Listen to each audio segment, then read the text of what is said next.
History occasionally gives us rulers who appear powerful but behave as though they are still quarreling in a schoolyard.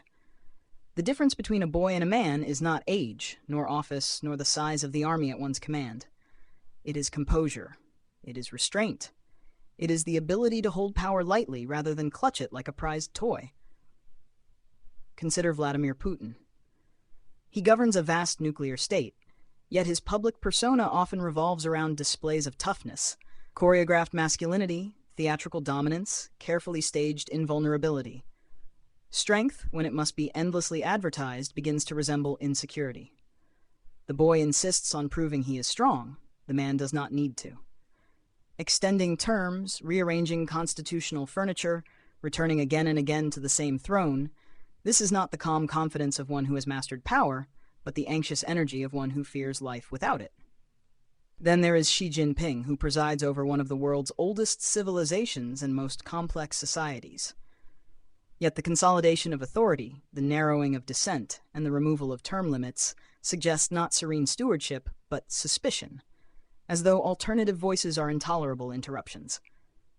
A boy hoards control because he cannot bear unpredictability. A man understands that institutions outlive him.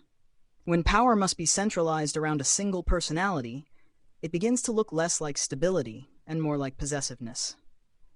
And Donald Trump presents perhaps the most overtly theatrical case. Politics becomes spectacle. Governance becomes performance. Defeat becomes grievance. The need to dominate headlines, to frame every contest as personal triumph or theft, has the rhythm of playground rivalry. When stepping away from office becomes an affront to identity itself, the office has ceased to be public service and has become a mirror for ego. The boy measures worth by applause. The man measures it by responsibility. Contrast them with Diocletian, the Roman emperor, who did something nearly unimaginable in autocratic history. He resigned. Having reorganized the empire, he stepped aside and reportedly declined repeated invitations to return, preferring the cultivation of cabbages to the cultivation of power.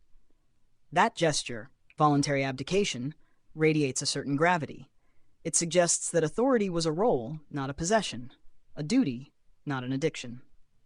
The three modern leaders command armies, economies, and immense bureaucracies. Yet what makes them seem boyish in this critique is not their authority, but their attachment. A boy clings to the throne because it validates him. A man can leave it because he knows he is more than it. Power tests character.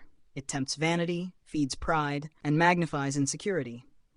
To remain indefinitely, to maneuver endlessly to return, to reshape systems so departure becomes improbable, these acts may signal ambition and tactical skill. But wisdom is measured not by how long one can sit in the chair, but by whether one can stand up from it. In that sense, the true dividing line is simple.